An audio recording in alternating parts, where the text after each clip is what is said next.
Welcome back guys. बहुत सदियों के बाद इसका नया एपिसोड आ गया, तो कांग्रेट्स तुम सब लोगों को। मैं बहुत टाइम से वेट कर रहा था इसके चैप्टर्स इकट्ठे हो जाने के, और फाइनली अब इतने चैप्टर्स इकट्ठे हो चुके हैं तो मैं 1 घंटे का एपिसोड तो बना ही सकता हूँ। अब वैसे 1 घंटे का क्या, मैं 3 घंटे का बना सकता हूँ। छोड़ो, मैं भूल गया था एक टाइम के लिए तो इस सीरीज को। अगर किसी ने इसका पिछला एपिसोड नहीं देखा तो आई बटन में लिंक होगी, जाके देख सकते हो। और यहाँ पे इस समरी को तुम लोग 1.5 में देख सकते हो अगर तुमने पहला देख के रखा है तो। चलो, तो मैं अपनी अब डिटेल्ड समरी को शुरू करता हूँ। ये है अपना एमसी। ये भी अर्थ पे रहता है, लेकिन इसका अर्थ धीरे धीरे करके मॉन्स्टर्स का वर्ल्ड बनता जा रहा है। ये एक फैंटेसी वर्ल्ड जैसा बनता जा रहा है, और यहाँ पर कुछ लोग अपनी पावर्स को अवेकनिंग करते हैं। उसी के 24 घंटे में उनको दूसरे वर्ल्ड में टेलीपोर्ट कर दिया जाता है। अगर वो या तो खुद से चाहे तो खुद जाते हैं, या फिर उनको फोर्सफुली भी टेलीपोर्ट कर दिया जाता है। और दूसरी दुनिया से वापस आने के लिए उन्हें कुछ कंडीशन को फुलफिल करना पड़ता है। और जब वो लोग वापस आ जाते हैं तो उनके पास अपनी पुरानी पावर्स भी होती हैं। यहाँ पर कुछ लोगों को तो पता होता है कि वो दूसरी दुनिया में सर्वाइव नहीं कर पाएंगे, तो जैसे ही कोई अपनी एबिलिटीज को अवेकन करता है तो उनके पास 24 घंटे होते हैं तैयारी करने के लिए। तो वो उन 24 घंटे में क्राइम्स करने लग जाता है, ताकि वो अर्थ के ऊपर अपनी रहने की छाप छोड़ सके, अपने होने के आभास छोड़ सके। और वो लोग तैयारी वैयारी छोड़ के यहाँ पे क्राइम्स करने लग जाते हैं, और 24 घंटे के बाद फोर्सफुली टेलीपोर्ट कर दिए जाते हैं। और एक ऐसे ही क्रिमिनल इंसिडेंट के दौरान अपने एमसी ने अपने मम्मी पापा को खो दिया, और इसने अपना एक पैर भी खो दिया। और अब अपने एमसी ने भी एक एबिलिटी को अवेकन किया है, अवतार की एबिलिटी, जिसमें वो अपने ही जैसे क्लोन्स को बना सकता है, और एक ही टाइम पे 3-4 क्लोन्स को कंट्रोल भी कर सकता है। पहले तो इससे बस ये डिसअपॉइंटिंग सी एबिलिटी लगी थी, कुछ खास नहीं लगी थी। वो बिल्कुल भी दूसरी दुनिया में नहीं जाना चाहता था, क्योंकि उसे पता था कि वो एक पैर के साथ क्या ही कर लेगा वहां पर। तभी उसे कुछ रियलाइज होता है। वो चेक करता है कि अपनी एबिलिटी को थोड़ा देख तो लूं। वो अपनी एबिलिटी को ऑन करता है, तो उसी के सामने उसी के जैसा एक क्लोन खड़ा हो जाता है। यहाँ पर ये देख के तो अपना हीरो और भी डिप्रेशन में चला जाता है। इस एबिलिटी के साथ में क्या ही कर लूंगा। वो यहाँ पे रोते हुए कहने लग जाता है कि काश मेरी जगह पे कोई और उस वर्ल्ड में चला जाता। पर तभी हमें दिखाते हैं कि उसका क्लोन जो होता है वो जाने लग जाता है उस दूसरे वर्ल्ड में, और सिस्टम भी उसको रिकॉग्नाइज कर लेता है, और उस क्लोन को ही टेलीपोर्ट कर देता है। जैसे ही क्लोन दूसरी दुनिया में जाता है, अपने हीरो की जो कॉन्शियसनेस होती है वो भी दूसरी दुनिया में पहुंच जाती है, और वो यहाँ पे फील करने लग जाता है। और वो कहता है, क्या मैंने तो अपने क्लोन को भेजा था, मैं यहाँ पर क्या कर रहा हूँ। पर तभी इसको बहुत जोर का झटका लगता है। उसकी दोनों बॉडी से एक साथ कंट्रोल होने लग जाती है। वो ये सब कुछ भी कंट्रोल नहीं कर पाता ठीक से। वो जोर से चिल्लाता है, मेरे सामान को कैंसिल करो। ये चिल्लाते उसकी कॉन्शियसनेस नॉर्मल उसकी बॉडी में आ जाती है। उसे कुछ भी समझ में नहीं आता। फिर सिस्टम इसको नोटिफाई करता है कि तुम बिना किसी की हेल्प के अर्थ पे वापस आ गए, तुम्हें एक नई अचीवमेंट मिलती है, और तुम्हें बहुत सारे कर्मा पॉइंट्स भी मिलते हैं। बस ऐसे ही बिना कुछ किए उसके पास 1.9 मिलियन कर्मा पॉइंट्स आ जाते हैं। कर्मा पॉइंट्स इस सिस्टम की करेंसी है। और एमसी सोचता है एक नॉर्मल एडवेंचरर को दूसरे वर्ल्ड में इतने कर्मा पॉइंट्स कमाने के लिए 10 साल तक बहुत ज्यादा मेहनत करनी पड़ती, तब जाके कमा पाता। तो वो इन पॉइंट्स में से 10,000 में से एनहेंस रिकवरी स्किल खरीद लेता है, जिससे उसका दूसरा पैर भी हील हो जाता है। फिर अपने दोनों पैरों का इस्तेमाल करने के लिए वो दोनों पैरों से जिम करने लगता है। फिर वो अपनी पोजीशन स्किल को एनहेंस करता है 3 लाख पॉइंट से। पोजीशन स्किल को एनहेंस करने के बाद वो दोनों क्लोन्स को आसानी से कंट्रोल कर रहा था। और इसके बाद उसे एक नई स्किल मिलती है, माइंड हब, जो हर नेगेटिव चीज से इसको दूर रखेगा। ये एक तरीके का फिल्टर है जो इसके इमोशन और ब्रेन से सब कुछ फिल्टर आउट कर देगा। जो भी नेगेटिव चीज होगी उसे हटा देगा और इसके गोल पे फोकस दिलाएगा। और ऐसी थोड़ी मेहनत करने के बाद उसके पास 2 क्लोन्स हो जाते हैं, और अब वो इन दोनों का नाम रखने की सोचता है। वो तीनों मिलकर अब अपने अपने लिए नाम सोचने लग जाते हैं। बगल में कुछ खाने के आइटम्स पड़े थे, तो इन्हीं की कंपनी का नाम रख देता है। एक क्लोन का नाम रखता है हान, और एक का नाम रखता है हैंस। देन एमसी दोनों को काम पे लगा देता है। एक को एडवेंचर करने के लिए दूसरे वर्ल्ड में टेलीपोर्ट कर देता है, और दूसरे को अपने घर में से पूरे 1 साल भर का कचरे को साफ करने के लिए भेज देता है। और बाहर निकलते हुए अपना हीरो जब उस क्लोन को कंट्रोल कर रहा था, तो वो फील करता है कि मैं 1 साल के बाद घर से बाहर निकला हूं, पर ये सूरज की लाइट मुझे कुछ भी अलग अजीब सी फीलिंग नहीं दे रही है, क्योंकि उसके पास माइंड हब नाम की स्किल थी। और दूसरे वर्ल्ड में यहाँ एक क्लोन रात में एक जंगल के अंदर टेलीपोर्ट हुआ था। कुछ मॉन्स्टर से लड़ने के बाद उसे एक विलेज मिलता है, तो वो वहां पे चला जाता है। उसका विलेज हेड भी वहां पे वेलकम करता है अपने हीरो को, और वो पार्टी वार्टी करके आराम से सो जाता है। यहाँ पर इस क्लोन को दिखाते हैं, ये तो ट्रेनिंग कर रहा था, क्योंकि इस बंदे के पास है एनहेंस ड्यूरेबिलिटी की स्किल, और अपनी ड्यूरेबिलिटी की स्किल को एनहेंस करने के लिए इसको बहुत ज्यादा मेहनत करनी पड़ती है। उसके दूसरे क्लोन के पास एनहेंस रिकवरी की स्किल है। और तभी यहाँ पर हमें अपने हीरो को कुछ तो शौक लगते हुए दिखाया जाता है। उसे नोटिस होता है कि कुछ तो बुरा हुआ। सिस्टम भी नोटिफाई कर देता है कि तुम्हारे हांस मर चुका है। उसे लगता है कि रात को पार्टी करते टाइम पे विलेज हेड ने ड्रिंक्स के अंदर कुछ मिला दिया, और जब मैं सो गया तो उसने वहीं पे मुझे मार दिया। और ऐसा ही हुआ होता है, विलेज हेड ने यहाँ पर इसको मार के अनडेड क्रिएचर में बदल दिया होता है।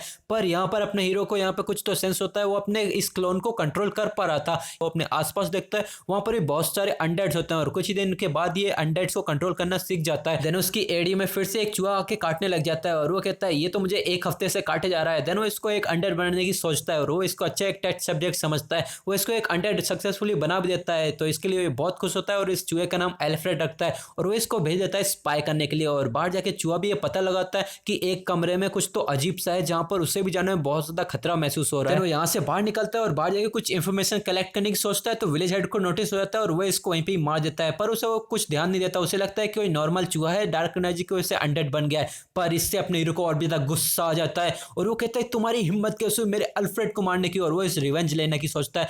फिर यहाँ पर रात में अपने हीरो का दूसरा क्लोन यहाँ पर आता है और गार्ड से आर्ग्यू करने लगता है। तभी यहाँ पे विलेज हेड भी आता है, तो अपना हीरो बताता है कि मैं हांस का सिबलिंग हूँ, हम दोनों ट्विंस हैं और हम दोनों फील कर सकते हैं कि एक दूसरे की लोकेशन कहाँ पर है, तो मैं यहाँ पर अपने भाई से मिलने के लिए आया हूँ। ये यहाँ पे उसे बिजी रखता है। यहाँ एमसी उसी रूम में जाता है जहाँ पर वो चूहे को खतरा फील हो रहा था। यहाँ पर वो देखता है कि एक इमोर्टल किंग का फ्रेगमेंट है जो पावरफुल अनडेड्स को बनाने में हेल्प करता है, तो अपना हीरो उसको एब्जॉर्ब कर लेता है। हैंस सबको डिस्ट्रैक्ट करने की कोशिश कर रहा था, पर विलेज हेड नोटिस कर लेता है कि इमोर्टल किंग के फ्रेगमेंट के साथ कुछ गड़बड़ है। ये गार्ड्स को ऑर्डर देता है कि हंस को मार दो और खुद ट्रांसफॉर्म होकर इमोर्टल किंग के फ्रेगमेंट के पास जाने लगता है। गार्ड जब हंस को मारने के लिए स्पीयर आगे करते हैं तो वो देखते हैं कि हंस तो वहां पर है ही नहीं। एमसी ने हंस को वापिस समन कर लिया था। यहाँ हंस फ्रेगमेंट के कंट्रोल में आने वाला होता है, लेकिन उसकी माइंड ऑफ स्किल थोड़ी सी उसकी मदद करती है और थोड़ी बहुत मुशक्कत के बाद इससे बच जाता है और वो इवॉल्व होकर डैमलेज बन जाता है। वैसे तो ये इतना भी ज्यादा पावरफुल क्रिएशन नहीं है, पर अपना एमसी अभी एक न्यू भी है, तो उसके लिए ये बहुत ज्यादा ओवर पावर्ड कैरेक्टर है। इसके हार्ट में फ्रेगमेंट के होने की वजह से इसको एक इविल विजडम नाम की स्किल मिलती है, जिससे ये किसी भी टाइप की डार्क एनर्जी से डार्क स्किल को आसानी से सीख सकता है और वो बिना किसी इनकांटेशन से बस सोचने से उन स्किल का इस्तेमाल कर सकता है। और यहाँ पर वो उन्हीं अनडेड्स को कंट्रोल करता है और पूरे विलेज को डिस्ट्रॉय करने लगता है। जब विलेज हेड यहाँ पर आता है तो वो बहुत ज्यादा गुस्से में था, वो इससे तुरंत ही फाइट करने लगता है। अपना एमसी के पास इमोर्टल किंग का फ्रेगमेंट था, तो इसी की स्किल के साथ इसी को हराने लगता है। इससे वो बहुत ज्यादा गुस्सा हो जाता है और अपने आसपास जितने भी उसके सबऑर्डिनेट थे सबकी सोल्स को ये एब्जॉर्ब करता है,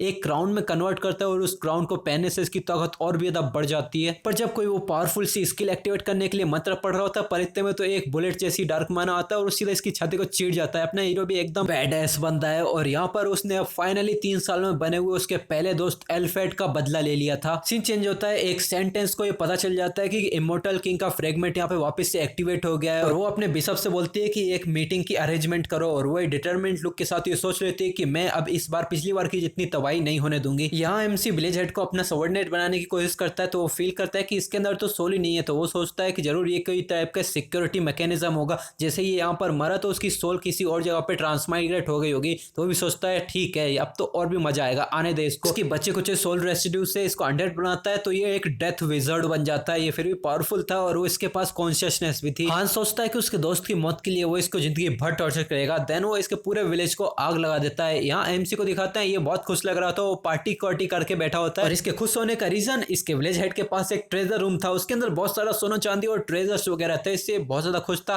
देन वो वहां पे बहुत सारा गोल्ड लेता है और उसको सोनारो के पास देने जाता है, बेच के आता है और खूब पैसा कमाता है। जब वो वापस आ रहा था तो कुछ चोर कुछ जगह पे चोरियां करके वापस आ रहे थे, तो वो इसको धक्का देकर चले जाते हैं। वो सोचता है कि मेरे पास कोई ज्यादा ताकत नहीं है, पर वो कहता है कि मेरे किसी और के पास ताकत है। देन वो अपने डैमलेज वाले फॉर्म में आ जाता है इन लोगों के पास, इनको पीट पाट के रख देता है। यहाँ पे हमें दूसरी जगह पे दिखाते हैं, कोरिया के गार्डियंस की टीम भी यहाँ पर पहुंच चुकी है और वो तुरंत ही भागते हुए आते हैं और एकदम से इन लोगों के पास आके देखते हैं तो ये पिटे पिटाए पड़े हुए थे। वो देखते हैं कि इनको रिसेंटली पीटा गया है, कोई जो भी था वो यहाँ पे आसपास ही होगा, पर यहाँ पर एमसी तो शैडो फॉर्म में यहाँ से आराम से निकल जाता है। अब हान एक स्केलेटन बन चुका था, तो अब एडवेंचर करने की बारी हांस की थी। हांस भी वहीं पे आता है और उसी विलेज के बगल में एक और विलेज था, वो दूसरे विलेज में आके देखता है वहां पर बहुत ज्यादा दरिद्रता थी, वहां पर कोई भी ज्यादा लोग नहीं थे। वो पीछे देखता है तो कुछ गुंडे एक छोटी सी बच्ची को परेशान कर रहे थे, क्योंकि उसने उसका बहुत ज्यादा उधार लिया हुआ था। यहाँ पर वो इसके बारे में कुछ तो नहीं करने की सोचता है, पर वो लड़की खुद ही आके इससे टकरा जाती है, तो हंस भी इसको भाग्य समझ के इसे गाइड के तौर पर हायर कर लेता है। कुछ दिनों के बाद जब वो फिर से घूमने के लिए इस गाइड को ढूंढता है, तो उसे वो लड़की रोते हुए मिलती है और इसे इस लड़की से पता चलता है कि ये विलेज असल में इन वैम्पायर्स के लिए एक फूड स्टोरेज है,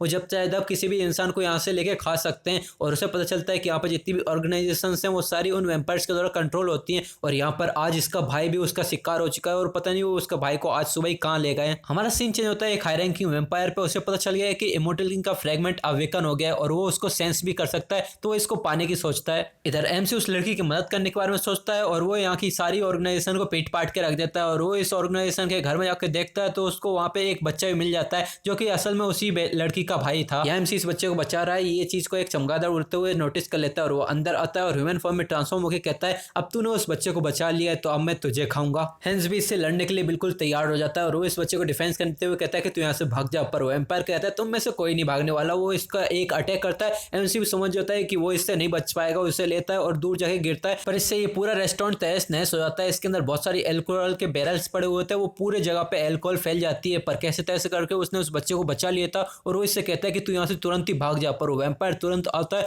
और इससे फाइट करने लगता है। एमसी तो इसके एक अटैक को भी नहीं झेल पा रहा था, वो तो इसको खिलौने की तरह यूज करता है और इसका एक हाथ भी काट देता है। वो इसको खाने के लिए आ गया था, तभी एमसी एक हिडन वेपन को यूज करता है। उसने कर्मा पॉइंट से खरीदा था, इससे वो खुद के अंदर आग लगा लेता है। इससे ये भी कहता है कि तू तो पागल हो गया, पर तभी हमें दिखाते हैं कि उसने तो इस वैम्पायर को जमीन पर गिरा दिया था। जितना भी अल्कोहल होती है उस सब में आग लग जाती है और इसके अंदर भी आग लगती है। तभी एक अल्कोहल के बैरल में भी आग लगती है और एक बहुत बड़ा धमाका होता है। पूरा का पूरा रेस्टोरेंट एक धमाके में उड़ जाता है और ये वैम्पायर भी इसके साथ मारा जाता है। और फाइनली इतनी लंबी चौड़ी समरी मैंने बना ही ली। देखा, जितने बड़े लोगों के एपिसोड होते हैं उतनी बड़ी तो अपनी समरी होती है। चलो तो अब यहीं से स्टोरी को कंटिन्यू करते हैं। हमें उसी धमाके में दिखाते हैं, यहाँ पर अपने हीरो की आवाज आती है, वाओ यहाँ इतना बड़ा धमाका हुआ है और मेरी बॉडी के 2 टुकड़े हो चुके हैं, मैं फिर भी जिंदा हूँ। कभी कभी ज़्यादा पावरफुल होना भी प्रॉब्लमेटिक होता है, पर चलो जो भी हो, मैंने उस बदकिस्मत लड़की की तो मदद कर ही दी। हम इन दोनों भाई बहनों को भी दिखाते हैं। वो लड़का जाके अपनी बहन से मिल चुका होता है और ये दोनों भी हांस को आवाज़ लगा रहे होते हैं, पर इनकी आवाज़ अपने हांस तक नहीं पहुंचती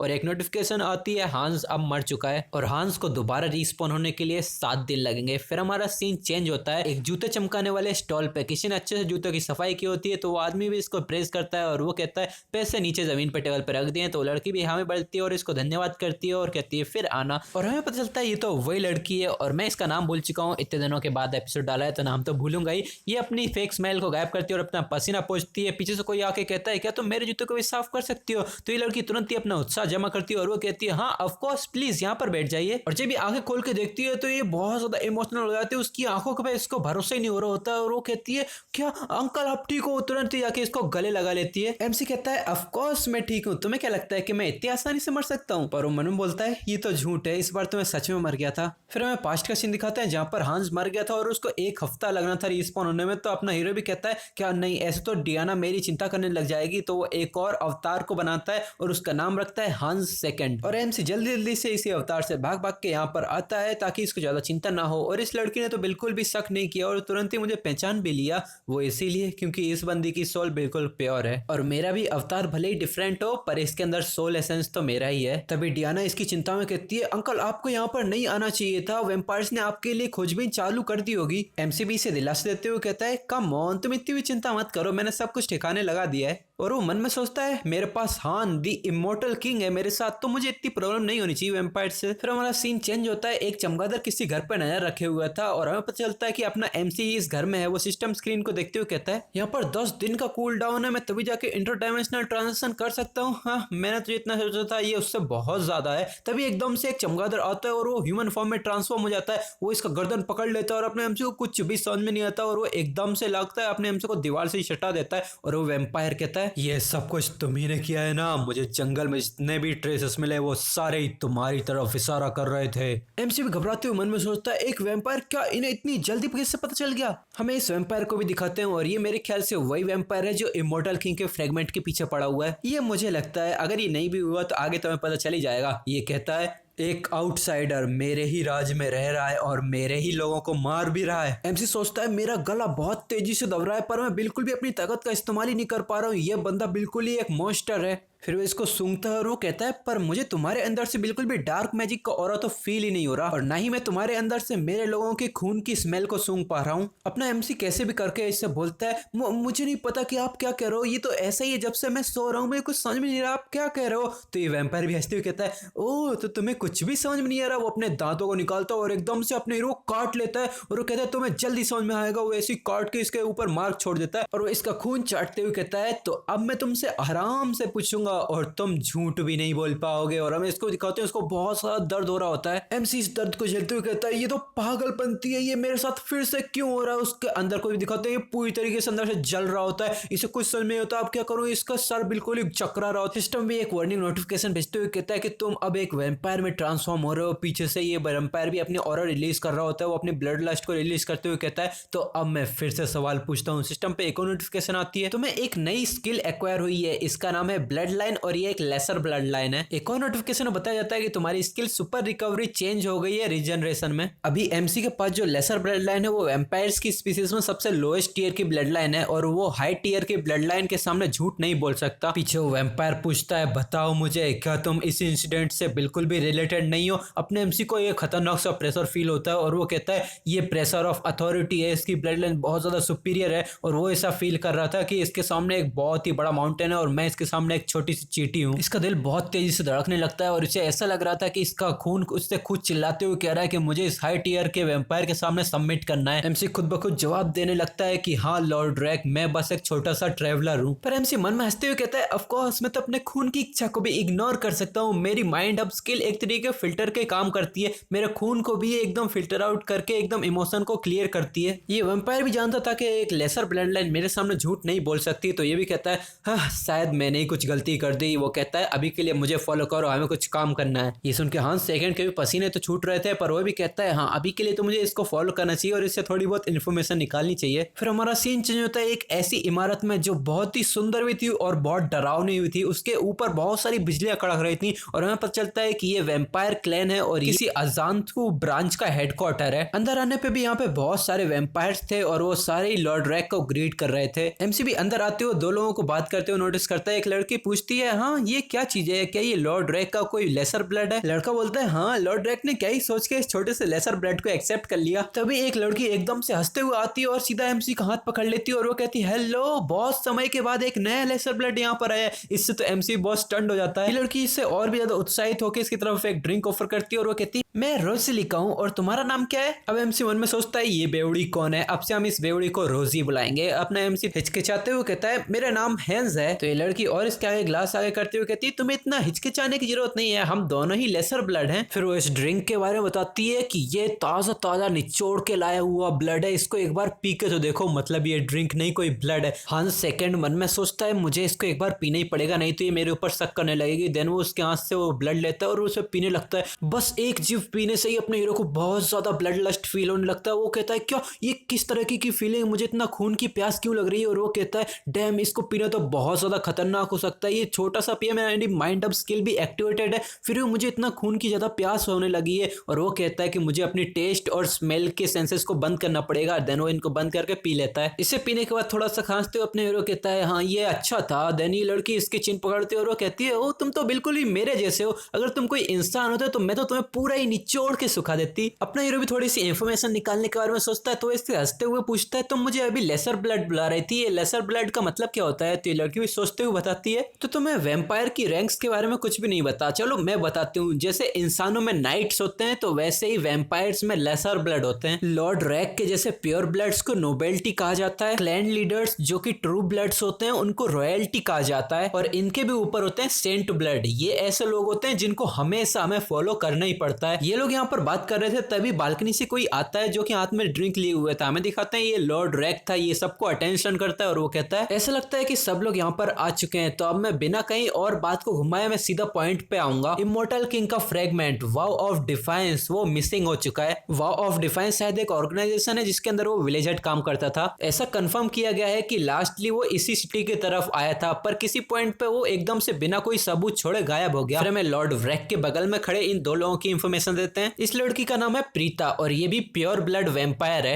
इस आदमी का नाम है ताइपोल और ये भी प्योर ब्लड है। लॉर्ड रैक कहता है ऐसी पॉसिबिलिटी भी हो सकती है कि वो इस सिटी में अंदर आ चुका है। तो यहाँ पर अपना हीरो भी हड़बड़ाहट में कह देता है इमोर्टल किंग का फ्रेगमेंट। उसके बगल में खड़ी लेसर ब्लड कहती है क्या तुम्हें इसके बारे में नहीं पता? पासी की विलेज में डार्क मेजेस इमोर्टल किंग के फ्रेगमेंट को कल्टीवेट कर रहे थे। अपना हीरो मन में सोचता है ओ तो वो village head wow of defence से था। लॉर्ड रैक ऑर्डर देता है तो आज से ही सभी लोग अपने अपने एरियाज को अच्छे से इन्वेस्टिगेट करेंगे और अगर कुछ भी सस्पिशियस पता चले तो तुरंत रिपोर्ट भी करेंगे। फिर हमारा सीन चेंज होता है जहां पर हंस सेकंड और रोजी दी लेसर ब्लड को कहीं पे इन्वेस्टिगेट करते हुए दिखाते हैं। रोजी डिसअपॉइंटमेंट में कहती है कि अगर मैं ऐसे ही दिन में घूमती रही तो मेरी स्किन जलने लगेगी। हंस सेकंड कहता है हाँ बिल्कुल, ऐसे मुझे सनलाइट में घूमने से ही कमजोरी फील हो रही है। तो ये लड़की कहती है even the pure blood lady Preeta भी वो भी इन्वेस्टिगेशन कर रही है, तो हम भी ऐसे कहीं भी बैठे नहीं रह सकते। फिर ये लड़की और डिसअपॉइंट होते हुए कहती है वैसे भी ये कितनी सरप्राइजिंग की बात है कि इमोर्टल लिंक का फ्रेगमेंट ऐसे गायब हो गया। देन अपने हीरो भी इसकी बातों को नोटिस करने लगता है। ये लड़की कहती है हमारे फ्रेगमेंट को भी यहाँ तक लाना अपनी मेहनत को बर्बाद करने जैसा ही है। तो अपना हीरो भी कहता है क्या हमारे फ्रेगमेंट को यहाँ पे लाना, क्या तुम्हारे पास भी कुछ इमोर्टल लिंक के फ्रेगमेंट्स हैं? रोजी कहती है हाँ, डार्क मेजेस ने हमसे कहा था कि जैसे वो अपने फ्रेगमेंट को कल्टीवेट कर लेंगे वो हमारे फ्रेगमेंट्स के साथ इनको ज्वाइन कर लेंगे, फ्यूज कर लेंगे। तो एमसी भी एकदम दृढ़ निश्चय के साथ मन में सोचता है ये तो कितनी लकी बात है, अभी के लिए तो बस वो एक प्योर ब्लड ही उस फ्रेगमेंट को गार्ड कर रहा होगा। देन एमसी एकदम से रोजी को हड़बड़ाहट में खींचता है और वो कहता है ये कहाँ पर है, वो क्या तुमको उन फ्रेगमेंट्स की लोकेशन पता है? ये सुन के तो ये लड़की एकदम ठड़ाके मार के हंसने लग जाती है और वो कहती है हमारे जैसे लेसर बैद को कैसे ही पता हो सकता है। फिर हमारा सीन चेंज होकर वापस रात में घर पे आ जाता है जहाँ पर डियाना खाना खा रही थी। वो कहती है हाँ मुझे पता है। उसके सामने एमसी बैठा होता है। वो कहता है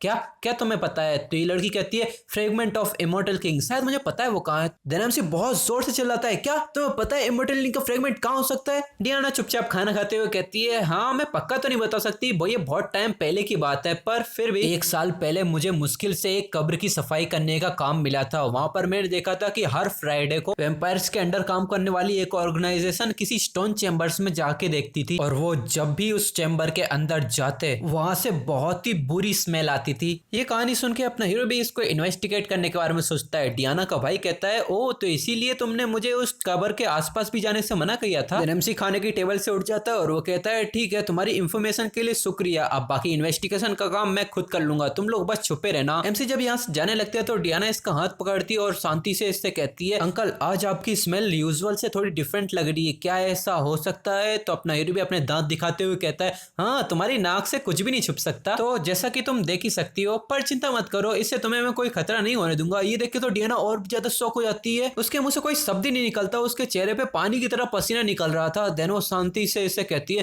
अंकल अगर ये आपको मुश्किल होने लगे तो ये अपने को कुछ ही समझ नहीं आ रहा था कि ये क्या बात कर रही है, पर एकदम से लड़की अपना हाथ आगे कर देती है और वो कहती है अगर आपको थोड़ी भी मुश्किल हो तो आप मेरा थोड़ा सा खून तो पी सकते हो, हाँ पर ज्यादा मत पीना, बस थोड़ा सा। ये सुन के तो अपना हीरो भी एकदम स्टैच्यू बन गया था। देन एमसी गुस्से में डियाना के सर पे एक मुक्का मारता है और वो कहता है तेरा मुंह बहुत ज्यादा चलने लगा है, चुपचाप से मुझे उस टॉम की लोकेशन बता। फिर डियाना इस जगह की लोकेशन बता देती है और हमारा सीन उसी जगह पे आता है जहाँ पर किसी इंसान के चिल्लाने की आवाज आ रही थी। कोई हांफते हुए चिल्ला रहा था जैसे कोई वो कठिन बैटल लड़ रहा है। वहां पर किसी वैम्पायर की आवाज आती है चुपचाप स्ट्रेट खड़े हो जाओ। यहाँ अंदर दिखाते हैं कि यहाँ पर एक वैम्पायर सही में था और इसके हाथ में खून लगा हुआ था और इसी के सामने एक घायल बंदा था जो कि चिल्ला रहा था। वैम्पायर कहता है क्या तुम सच में मरना चाहते हो? चलो मैं तुमको एक और मौका देता हूँ, उस स्वॉर्ड को एक और बार मेरे ऊपर चलाओ, अगर तुम कामयाब रहे तो मैं तुम्हें ठीक ठाक वापस जाने दूंगा। ये बंदा बहुत घबराया हुआ था, इसकी बॉडी और इसकी तलवार दोनों ही कांप रही थी, पर फिर भी वो अपनी जान बचाना चाहता था। इसके लिए वो अपनी तलवार लेके चिल्लाते हुए आगे बढ़ जाता है, पर इस वैम्पायर को ये बहुत ही ज्यादा वल्गर लगता था और ये अटैक उसको बहुत ही कैजुअल लगता है। वो अपने ब्लड से बना हुआ हाथ को बनाता है और एकदम से उसको जकड़ लेता है। वैम्पायर ने अपने ब्लड को एकदम मकड़ी के जाले की तरह इस लड़के से पूरी तरीके से कवर कर लिया था और अब इस इंसान के चेहरे पे मरने का डर साफ साफ नजर आने लगा था। शायद इसे पता था कि अब इसके साथ क्या होने वाला है। इसके मुंह से चीखें निकलती रहती हैं पर सुनने के लिए कोई नहीं था और अगले ही पल इसकी बॉडी से पूरा खून चूस लिया जाता है। वो वैम्पायर कहता है हाँ ये कितना ज्यादा बोरिंग था। देन वैम्पायर किसी को यहाँ पर बुलाता है और वो कहता है इस कचरे को साफ करो और अगली बार कोई ढंग का शिकार लाना। देन सर्वेंट भी लॉर्ड टाइपोल को हामी भर देता है और वो कहता है मैं अगली बार अच्छा शिकार लाऊंगा और वो इसकी बॉडी को निकालने लग जाता है और तभी वो देखता है कि वहां पर कोई है। वो कहता है हे कौन है यहाँ पर? हमें दिखाते हैं यहाँ पर 2 स्केलेटन के पैर थे। तभी एकदम से यहाँ बहुत सारे स्केलेटन्स आ जाते हैं और वो इस सर्वेंट को धर लेते हैं और इस टाइपोल को भी कुछ समझ नहीं आता कि ये क्या चल रहा है। वो चिल्लाता है ये फिल्थी कॉर्प्सेस यहाँ पर कैसे आ गई? वो सर्वेंट्स को आवाज लगाते हैं तभी बहुत सारे सर्वेंट्स यहाँ पे इसकी मदद के लिए आ जाते हैं और ये ऑर्डर रहता है कि इन डिस्कस्टिंग चीजों को यहाँ से खत्म कर दो। इसका ऑर्डर सुनते ही ये नॉर्मल सर्वेंट्स तो बिना कुछ सोचे समझे इस अनडेड से फाइट करने के लिए आगे बढ़ जाते हैं, पर तभी नीचे शैडोज में से डार्क ऑरा निकलता है और एकदम से स्पाइक्स बनके इन सारे सर्वेंट्स को खत्म कर देता है। ये डार्क स्पाइक्स इतने ज्यादा पावरफुल थे कि इस प्योर ब्लड वैम्पायर के डिफेंस को भी चीरते हुए इसके अंदर घुस जाता है। ये वैम्पायर कंफ्यूजन में पूछता है तुम कौन हो? क्या तुम कोई नेक्रोमैंसर हो वाव ऑफ डिफेंस से? पर तुम्हें इस जगह के बारे में कैसे पता चला? हमें दिखाते हैं कि यहाँ पर हान आ चुका है और हान बिना कुछ बोले बस अनडेड्स को समन किए जा रहा था। तो वैम्पायर भी कहता है लगता है तुम खुद से कुछ नहीं बोलने वाले हो, अब मैं सारे सवाल तेरे कटे हुए सर से पूछूंगा। फिर वो अपने हाथों में जो स्पाइक्स की वजह से खून निकलने लग गया था उस खून का इस्तेमाल करता है और एक ही स्प्लैश में सारे अनडेड्स को तोड़ देता है। यहाँ पे बहुत सारे स्केलेटन्स बस टूटी फूटी हड्डियों से ही बचे हुए थे। तो अपना हीरो भी ये सब देख के सोचता है हाँ तुम बस मेरे सर छोड़ोगे। देन वो अपने डार्क ऑरा का इस्तेमाल करता है और जितने भी टूटे फूटे स्केलेटन्स होते हैं उसकी वो नोक में बदल जाते हैं और हांस अपना हाथ घुमाता है और वो कहता है चलो देखते हैं, कोशिश करके देखो। और यहाँ पे सारे स्केलेटन्स कुछ स्पाइक्स में कन्वर्ट हो गए थे तो कुछ तो नीचे से जमीन से हाथ निकल के इसको पकड़ने लगते हैं। ये देख के तो इस वैम्पायर की भी आंखें गुस्से में लाल हो जाती हैं, वो हैरानी से अपने दांत पीसने लगता है। पर तभी यहाँ पर हांस सेकंड आता है और वो कहता है यहाँ पर लॉर्ड ड्रैक के फॉलोअर्स आ चुके हैं और वो आपकी मदद के लिए आ गए हैं और मैं यहाँ पर आपकी मदद के लिए आया हूँ लॉर्ड टाइपोल। तो ये बंदा भी कहता है बहुत अच्छे है, बस अब मुझे सपोर्ट करने पे फोकस करो। गुस्से में इसकी नसें भी बाहर आ रही थी और ये कहता है ये डैमेज थोड़ा बहुत स्ट्रॉन्ग है, बस हमें रीइंफोर्समेंट के यहाँ तक आने का टाइम निकालना है। पर इसके कंधे से फिर खून निकलने लगता है। हमें दिखाते हैं हांस सेकंड होता है, इसने इसके कंधे पर काट लिया होता है पर इस वैम्पायर को अभी तक कुछ रियलाइज नहीं होता। वो कहता है क्या क्या चल रहा है, ये मेरे कंधे पे खून क्यों निकल रहा है। पर यहाँ पे एकदम से हांस सेकंड को देखता है तो ये कहता है तू बेवकूफ, क्या तूने अपना दिमाग खो दिया है? पर ये कुछ कर पाता उससे पहले इसके हाथों को डार्क मैजिक द्वारा जकड़ लिया जाता है और ये कहता है क्या क्या ऐसा हो सकता है कि तू और ये डैमलिश ये तुम दोनों एक साथ हो? ये पर ये कैसे हो सकता है? ये जान के तो अब इसके चेहरे पे भी खौफ साफ साफ दिखाई दे रहा होता है। ये भी कहता है रुको रुको, ऐसा मत करो, तुम अपने ही लोगों का खून कैसे पी सकते हो? अपने ही लोगों का खून पीना ये बहुत बड़ा पाप है, अगर तुम ऐसा करोगे तो तुम अपना ही दिमाग खो दोगे, ऐसा मत करो। पर बस अगले ही पल एमसी इसके बॉडी के अंदर से पूरा खून चूस जाता है और वो कहता है मेरे माइंड को डिस्ट्रॉय करेगा क्या ये? नहीं, ऐसा मेरे ऊपर काम नहीं करता। और अभी अपना एमसी बहुत ज्यादा खतरनाक लग रहा है। सिस्टम पे एक नोटिफिकेशन आती है कि तुमने किसी इंडिविजुअल का ब्लड एक्वायर किया है और तुम्हें एक नई स्किल मिलती है ब्लड मैजिक। और अभी हमारा हीरो देख के तो और भी तक खुश हो जाता है। अपना एमसी हंसते हुए कहता है बहुत अच्छे, अब इस नई एबिलिटी के साथ मैं इस ब्लड बैरियर को कंट्रोल भी कर सकता हूँ। तो हान कहता है अब नहीं, अब इसके लिए इतना टाइम नहीं बचा है। तो अपना एमसी कहता है ओ तो ऐसा है तो मैं इस बैरियर को डिस्ट्रॉय ही कर दूंगा। ये बस अपने हाथ से एक इशारा करता है और इस कबर में एक बहुत ही बड़ा धमाका होता है और हमारे हीरो और इस स्केलेटन को मिल चुका होता है वही जो ये लोग ढूंढ रहे थे, इमोर्टल किंग का दूसरा फ्रेगमेंट। ये इस कब्र के दिल की तरह काम कर रहा था जिसके अंदर बहुत सारी नसें भी निकल रही थी। तो अपना हान भी इसकी तरफ हाथ आगे बढ़ाता है और वो कहता है चलो अभी ये मेरा हुआ। हान भी कहता है इस फ्रेगमेंट की विल तो बहुत ज्यादा पावरफुल है, भले मैं माइंड हब के थ्रू इसकी विल को प्योरीफाई भी कर दूं पर फिर भी ये बहुत ज्यादा पावरफुल है। पर तभी एमसी कमांड देता है सारे क्लोन्स अपनी मेंटल पावर को इसी पे फोकस करो। तभी हमारा सीन चेंज होकर बाहर आ जाता है और बाहर लॉर्ड व्रैक अपने साथियों के साथ आ जाता है और वो भी डार्क ऑरा की ये फ्लक्चुएशन साफ साफ अपनी आंखों से देख पा रहा था। व्रैक भी हैरानी से कहता है क्या ये सॉफ्टवेयर वो हो सकती है? नहीं, क्या मैं शायद इतना ज्यादा लेट हो गया? तभी इसी चांदनी रात में कब्र के अंदर से डार्क ऑरा के साथ हांस बाहर निकलता है। ये देख के तो व्रैक भी हैरान हो जाता है और वो सबको ऑर्डर देता है कि हमला कर दो। सारे लोग एक साथ अपने ब्लड से हमला करने लगते हैं और वो सारे हमले हांस को लग भी रहे थे। पर तभी हांस की आंखें चमकती हैं, वो अपने हाथों में डार्क ऑरा को गैदर करता है और एक खतरनाक सा अटैक करता है जिससे वैम्पायर्स की भी चीखें निकल जाती हैं। लॉर्ड व्रैक भी ये देख रहा होता है और वो कहता है क्या ये चीज? तो हमारा सीन एमसी पे आता है। यहाँ पर सिस्टम की एक नोटिफिकेशन आती है कि तुम्हारी रिजनरेशन स्किल इवॉल्व हो गई है, एक स्पेशल स्किल मिली है तुम्हें इमोर्टैलिटी। एक और नोटिफिकेशन आती है कि तुम्हें एक और स्पेशल स्किल मिली है फॉरबिडन नॉलेज। और हमें एमसी को दिखाते हैं उसके पीछे बहुत ज्यादा डार्क ऑरा गैदर होकर डार्क हेलो बना रहा था। उसकी इंफॉर्मेशन बताते हैं कि अब ये बन चुका है एक आर्च लिच। फिर हमारा सीन इसी सिटी के बाहर आ जाता है जहां पर एक पर्सन अपने घोड़े पर सवार होकर अपने सर्वेंट के साथ वहीं पे आ रहा था और वो भी ये सब देखता है। वो कहता है हे भगवान, उसका सर्वेंट कहता है ये जगह तो डेफिनेटली सिटी ऑफ अजांतकू के पास ही में है। देखो मैं तुम लोगों को पहले ही बता दूं ये दोनों ही बहुत दूर हैं उस जगह से, तो इन लोगों को ऐसा लग रहा है कि ये डार्क ऑरा धुआं निकल रहा है और उस जगह पे कोई बहुत ज्यादा आग लगी है। ये घुड़सवार इसी डार्क ऑरा को पकड़ता है और वो कहता है घोड़ों को तुरंत मोड़ लो, हम एथेड्रल वापस जा रहे हैं। मुझे ये चीजें तुरंत ही सेंटिस को रिपोर्ट करनी पड़ेगी, ये कोई ऑर्डिनरी राख नहीं है, ये तो इमोर्टल किंग का पापी पुनः जन्म है। हमें वापस यहीं पे दिखाते हैं ये प्योर ब्लड वैम्पायर कहता है नहीं, ये तो ऑलमोस्ट 5 गुना नहीं 10 गुना ज्यादा पावरफुल हो गया है। फिर हमें सिस्टम को दिखाते हैं जहां पर एक नोटिफिकेशन आई होती है हांस अब पूरी तरीके से अनडेड आर्चलीच बन चुका है और ये अब नीचे उतरता है। फिर हमें दूसरी नोटिफिकेशन में इसके स्पेशल फीचर्स के बारे में बताते हैं कि इनने इमोर्टल किंग का फ्रेगमेंट को एब्जॉर्व कर लिया, 3 में से 2 फ्रेगमेंट इसने एब्जॉर्व कर लिए और इसकी डार्क मैजिक में एफिनिटी बहुत ज्यादा इंक्रीज हो चुकी है और जब तक इसका सोर्स डिस्ट्रॉय नहीं होगा ये अनगिनत बार रिवाइव हो सकता है। फिर इसकी ट्रेड्स के बारे में बताते हैं, इसके पास है इविल विजडम और फॉरबिडन नॉलेज और अब इसने डार्क मैजिक में अनकंडीशनल अंडरस्टैंडिंग को हासिल कर लिया है, मतलब कि कोई भी डार्क स्पेल को ये आसानी से सीख सकता है। देन वो विलेज हेड की जादुई छड़ी यानी मैजिकल वंड को बाहर निकालता है एंड देन एक और नोटिफिकेशन आती है कि तुमने डार्क मैजिक के सारे सीक्रेट और नॉलेज को इनहेरिट किया है। तभी हान अपनी जादुई छड़ी को आगे बढ़ाता है और उसके अंदर से बहुत ज्यादा डार्क कलर का ऑरा निकलने लग जाता है और यहाँ पे चारों तरफ स्मोक फैला देता है। ये वैम्पायर भी सोचता है ये कोई सीक्रेट ट्रिक है क्या, उसका प्लान क्या है आखिर। उसके पीछे खड़ा उसका सर्वेंट तो इसके अंदर सांस भी ठीक से नहीं ले पा रहा था। वो कहता है लॉर्ड व्रैक पहले हमें यहाँ से निकलना चाहिए और अपनी रीइंफोर्समेंट वो इतना कह ही पाता है। तो पीछे से एक हाथ आता है और वो इसको डार्कनेस में खींच लेता है। ये जाने से पहले एक जोरदार चीख लगाता है तो लॉर्ड व्रैक भी इसकी तरफ हैरानी से देखता है पर वो भी कुछ नहीं कर पाता। वो गुस्से में चिल्लाता है डैम इट क्या ये, पर ये इतना कह ही पाता है। तभी बहुत सारे डार्कनेस से बने हुए स्पाइक्स आते हैं और उसके हाथ में ही घुस जाते हैं जिससे इसकी भी चीख निकल जाती है, इसके मुंह से भी खून निकलने लग जाता है। तो ये जोर जोरों से चिल्लाने लगता है। तभी यहाँ पर हान आता है और वो कहता है तुम तो पक्का ही बाकी प्योर ब्लड से ज्यादा स्ट्रांग हो।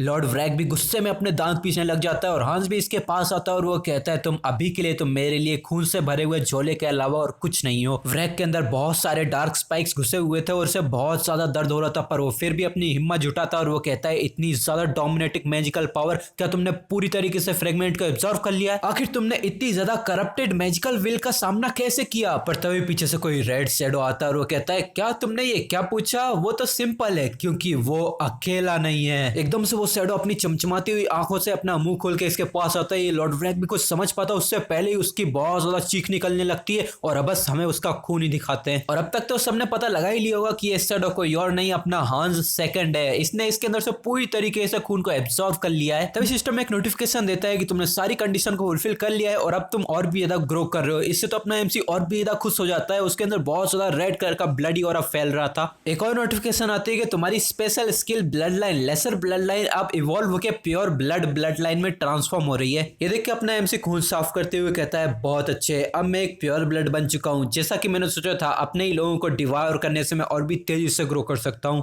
वैम्पायर्स बस तुम मेरा इंतजार करो, मैं तुम सबको निगल जाऊंगा। फिर मैं इस सिटी के बाहर का सीन दिखाते हैं जहाँ पर कुछ लोग इस सिटी से दूर जा रहे थे। एक लड़की रोते हुए कहती है लेडी प्रीता आखिर अब हमें क्या करना चाहिए? और हमें दिखाते हैं ये तो रोजी है। रोजी रोते हुए कहती है अगर लेडी प्रीता उस समय वहां होती तो हम इतनी आसानी से नहीं हारते। तो लेडी प्रीता कहती है कि अगर उसने लॉर्ड व्रैग को भी हरा दिया है तो हम उस अपोनेंट को अंडर एस्टिमेट नहीं कर सकते। देन वो अपने हाथों से इस डार्क मैजिक के रेमिनेंट को पकड़ती है और वो कहती है इसमें भी अभी बहुत ज्यादा डार्क मैजिक बचा हुआ है, ये तो बस छोटा सा टुकड़ा है। इसका मतलब यही है कि हमारा दुश्मन कुछ ज्यादा ही ताकतवर है और इसके अलावा सूरज भी अब उग रहा है। चलो जल्दी से हम अपने मेन बेस तक पहुंचते हैं और वहां चल के रीइंफोर्समेंट की रिक्वेस्ट करते हैं। फिर हमें सिटी का सीन दिखाते हैं जहां पर एक पर्सन बहुत जोर से हाँफते हुए भाग रहा था और वो चिल्लाता डैम इट। देन एक जगह पे रुकता है और थोड़ी सांसें भरने लग जाता है और वो कहता है वो अभी तक मुझे इतनी दूर तक तो फॉलो नहीं करना चाहिए। वो बेवकूफ वैम्पायर कमीने, वो इतना हाई एंड माइटी एक्ट करते हैं पर इतनी जल्दी सारे के सारे खत्म हो गए। ये तो कितना बड़ा लफड़ा हो गया, मुझे उन पे भरोसा करके उन्हें फॉलो करना ही नहीं चाहिए था। पर तभी उसके शैडो के अंदर से हाथ निकलता है और उसके हाथों को पकड़ लेता है। फिर बस हमें पूरी सिटी में उसकी चीखें ही गूंजती हुई सुनाई देती हैं। फिर हमें बताया जाता है कि इसके बाद हांस सिटी में रुका ताकि वो वैम्पायर्स की बची कुची ऑर्गेनाइजेशंस को भी खत्म करे। फिर हांस ने किसी व्यापारी के ग्रुप को हायर किया ताकि वो सिटी को छोड़ सके डियाना और उसके भाई के साथ।